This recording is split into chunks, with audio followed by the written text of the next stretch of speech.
Hello, everyone, and welcome back to Psychology Eats. What is eating you? What's eating you? Psychology Eats is here to help you.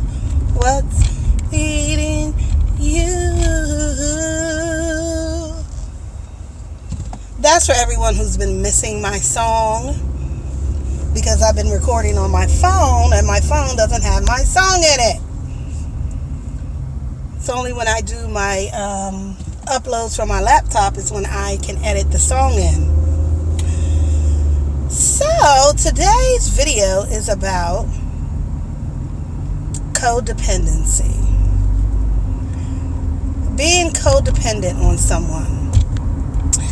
And I was thinking about this in reference to children, adult children. At what point should your adult children, adult meaning 18, become more independent? Just become more independent.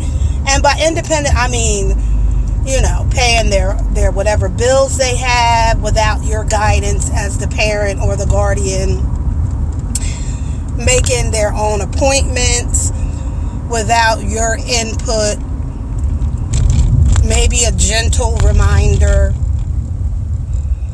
but really stepping up the game as far as life and being more dependent. I have noticed that some parents want their children to be dependent upon them.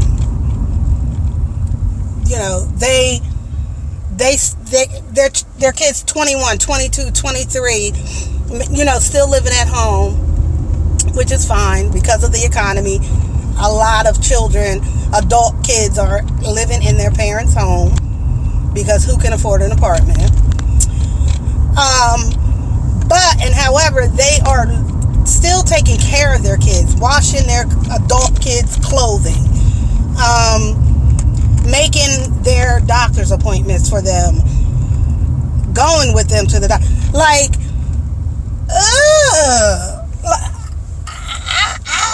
And I'm not talking about anybody in particular.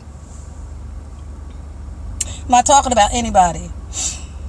Because I start thinking, well, damn, am I wrong? Because I instill independence in my kids when they were little. Like, here go your chore list. These are your clothes. You gonna wash them. You gonna wash these clothes. I teach you how to separate them, and then I'm gonna pour in the detergent, and you gonna touch your own dirty clothes, put them in the washer, and when they stop, then your clothes are ready. Come put them in the dryer. That's 8, 9, 10 years old in my house. That's 8, 9, 10. You gonna learn to wash your own clothes, and you gonna fold them, and you gonna put them in your drawers. That's it. That's all. I'm not doing that. Okay, now and of course they need guidance along the way. They need guidance along the way because you got to teach them, because you don't want them to be codependent on you until they're 40 years old. That's not the way of the world. Making doctor's appointments. Now, obviously, they can't do all that kind of stuff until they 18, 19, 20-ish, depending on their level, depending on, how they function. Now, not everybody's going to be able to do that. But if they had average intelligence, they should be able to do that. And it's not an easy transition for them, because it's a pain in the ass to call in to get doctor's appointments or refills on medications. It can be a pain in the butt. But that's on you. That's on you. I mean, I can give you so many examples where, as I transition my kids to be more independent, where they did not like it. Why can't you call the doctor? Mom, why can't you schedule my eye appointment? No. And no. When they became 18, 19, I gave them all their medical card. Here you go. Here go your medical card. Here's the numbers. Here's the phone number to the eye doctor. Here's the phone number to the dentist. Here's the phone number to... Here you go. Because you know what? Y'all want to be grown in everything else. So be grown about this. Here you go. Introduce yourself. You know, kids watch us. You know, the simple things that you do in life, your kids are watching. So they watched me, you know, call a doctor or make appointments, go to a doctor's visit. My kids was, when I first handed them over their own stuff, they was like doing it together. Like, when you gonna make your dentist appointment? All right, we'll go together. You know, whatever. Do what you gotta do. I gotta worry about me and my husband. Now that's another thing. Now that's a whole nother issue. Ladies, if you have a partner, I don't care if it's male or female, one of you are going to be the one that makes all the appointments. Now I don't know if that's codependency or not, but you know, a lot of these men won't make their appointments until the last minute. Like, you know, my husband handed me his prescription bottle empty and said, I need more medicine. Well, sir, we have mail order prescriptions, so that's a 5-day turnaround. And why isn't this already on reorder, sir? Why isn't this already on reorder? Why? Because his last doctor's appointment, he went by himself. And that's why. Because I wasn't there to say, order this, reorder that. Like, yeah, he's codependent on me. I don't like that. I need everybody to be independent. I see people who, they function on when people, they're at their best when other people need them. Like, they're not needy, they are in need of the needy. Like, they want needy people around them. Needy people drain me. I can't do no needy person. Don't come out here, sir. I cannot do a needy person. Like, I cannot. I need you to be independent. Because what happens is your need of me drains me, stresses me out, and I'm not doing that. I'm not going to do that. I'm not being stressed out for a nobody. Obviously, there's some things that are in your life that are going to stress you out. You know, your kids aren't going to always do the things that they need to do. Like, another example is my son's car registration is due. He got the notice a month ago. Now, if you go in our state, if we do it online, you know, you save $20 or whatever. It's like $30 if you do it online. But if you go to an independent person that will process the paperwork for you, it's an additional $10, $15. Plus, if it's late, you're riding dirty. Now, I tell him, you're a black man. All your paperwork needs to be on point in your car. It already smells like Reggie. That's another subject. So, now your registration's not going to be up to par. So, okay, a month ago, I said, this is, because, you know, he's learning, because this is the first time I'm really letting him handle his registration, his insurance, so I explained to him what it all means.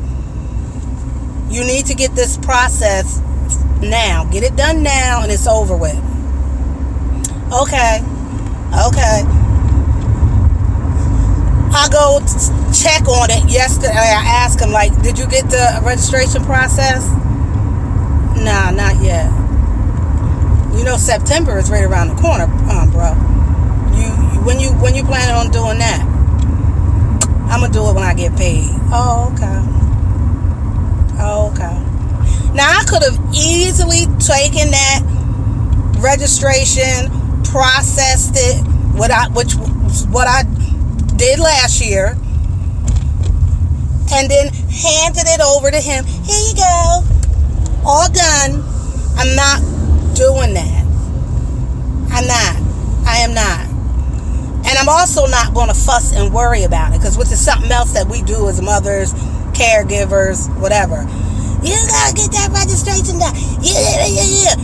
You know, he got an Easy Pass. I don't know if every state has Easy Pass, but Easy Pass electronic toll payer.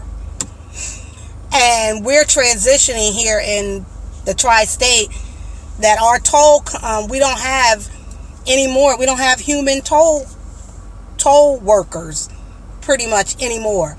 Everything is electronic. And so what happened, one of our toll plazas is not fixed right or whatever. So everybody goes through it. Whether you have a Easy Pass or not, you get a bill, which is like 50 cents or $1 or something.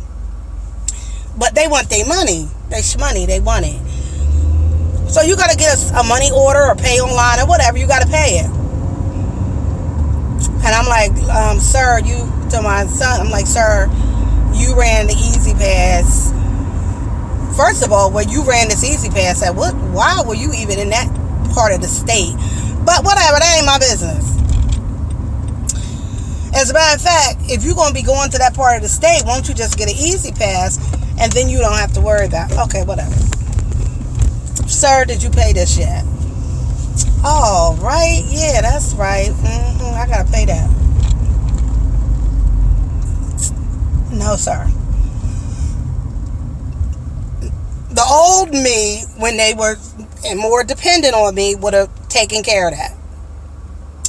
You have to, and then, the lesson that he will learn if he doesn't pay that, a ticket, a fine, the loss of your license. I can foresee the consequences of not taking care of a ticket. A 21-year-old cannot. They should, but they cannot. And so they let it snowball into a bigger problem. Now, sometimes it depends on my mood state. Sometimes he responds better if I'm more aggressive. But why do I have to get more aggressive for you to respond? Woo! Being codependent, independent, dependent is some real issues, psychological issues for people.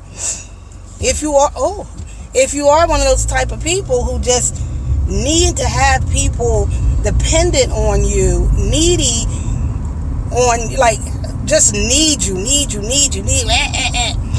That's not a good space to be in. It's not. Some people can thrive in that. I know I could not. Even with now I don't know. Some people would say that being a counselor, a therapist, you have some underlying need to help people. And I agree with that in a way. And that's if I'm in a position where I'm like supervising or training new therapists that are coming up in the field, I really work with them on checking that. You don't want to work harder than your client. So you want, you want your client to get off drugs. You don't invest yourself emotionally in that process more than the client. Like the client relapses and you crying. And the client's looking like, bitch, relax. I relapse. That's what I do. Relax. And you're upset as a therapist. You know, we call that countertransference, transference issues, that sort of thing. But it's a real issue that as therapists, we got to check that. That are we in the field because we have this need to help people and we get some gratification, some self-gratification that, oh my God, you know, had it not been for me, said client would have never been able to be sober or been able to be a better parent if it had not been for me. That's the wrong way to think about being in this field and being a therapist. You don't want your clients to be codependent on you. And I know I tell my clients that all the time. I'm watching up. I tell my clients that, you know, that not all the time, but I'm very clear about that because the therapeutic relationship is a temporary relationship. Sure, I've had clients for a decade, but it's still a temporary relationship because at any time I can say, I quit, I'm retired, I'm done. I could say that. You know, and if I built this environment with my client where they're codependent on me, where does that leave them? Once I say, oh, I don't want to be a therapist anymore. Oh, I don't want to be your therapist anymore. And like, where does that leave the client emotionally when they have built this, and I fostered it as a therapist, this codependent relationship? It's not right. So, for me, not only in professionally, but personally, I'm always speaking independence in, you know, not only my children, but, you know, anybody around me. I want you to be able to do things on your own and not depend on anyone else. And I think I know I get that from my mother. She speaks independence and she's spoken into me and my sisters. That's it. Like you gotta do this. You on your own. You can do this. You know, empowerment. You know, giving you empowerment that you can do it. I know I do that with my son. Like, you know, I want you to be able to make your own appointments and do what you need to do. Not depend on no wife, no woman, no girlfriend. Know how to go food shopping. Know how to wash your clothes. Know how to care for yourself. Like, I need you to be able to do that. I don't want you to be married. Both of my sons. I don't want you to be married or in a relationship and you can't move right if this lady, this chick, this wife, this girlfriend don't do it for you. Because mommy is going to be retired somewhere in the South chilling. So, you going to need to be able to do that. But if you got a loving partner who wants to do that for you, yes, you know, by all means. But you also need to know how to do that for yourself and not be dependent on a girlfriend, a baby mama, a wife, or whatever. But that's it. That's all. Just do a little bit of a little check-in. Like, do you need people to be dependent on you? Are you codependent? Are you independent? You know, where are you with your state of even that, you know, self-awareness? Of are you, you know, kind of dependent on people, and do you move without people? Do you need people around you, and why? Like, me and my husband are in that season in that season in our life where we are about to downsize our house, and he's going to retire before me, but retire him and move, you know, to a quiet village in the South. like without children. You know, our kids are adults, but I don't want to live with them no more. And they know it. It's very clear. Like we want our own. We want to be like we. It's so funny because it's the circle of life.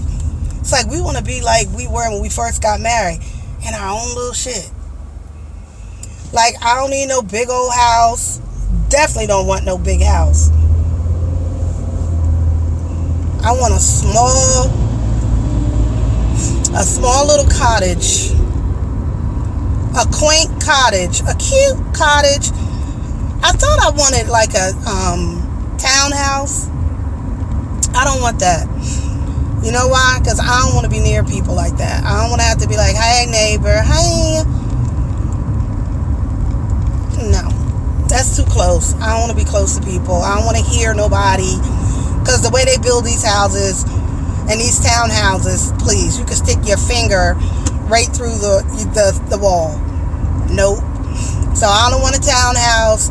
I don't want an apartment. I want a cottage. I want a cottage. A 1-floor, 3-bedroom cottage. Hopefully near a casino. It gotta be driving distance of a casino. Even though y'all down south, what is wrong with y'all and not liking casinos? The area that we're considering moving to, and we looked at a couple of we looking. The closest casino is Myrtle Beach on a boat. Now, don't get me wrong, I can do a casino boat, but that's not going to work for me. Like North Carolina, y'all got to get it together. Like, where are the casinos? We're old. We like casinos. So anyway, thank you guys. Thank you for going with me on this car chat. I'm back at the dollar store. Because the dollar store has these, oh my God, this particular dollar store that I love, they have banquet breakfasts, and they are so good. So I'm back here to get some of those, and I'm back here to also, what else do I need? Oh, they have the little disinfectant sprays. I need those so I can take them on campus with me, because I ain't trying to walk around with a big old Lysol like this. I wish Lysol had the little ones. So I'm back to get some of those. I don't know how effective they are, but child, anything will work. Anything will help. What else I need from the dollar store? And whatever else they got in here, because it's always something new and different. But thank you guys for listening. Don't forget to like, share, and subscribe. Thank you.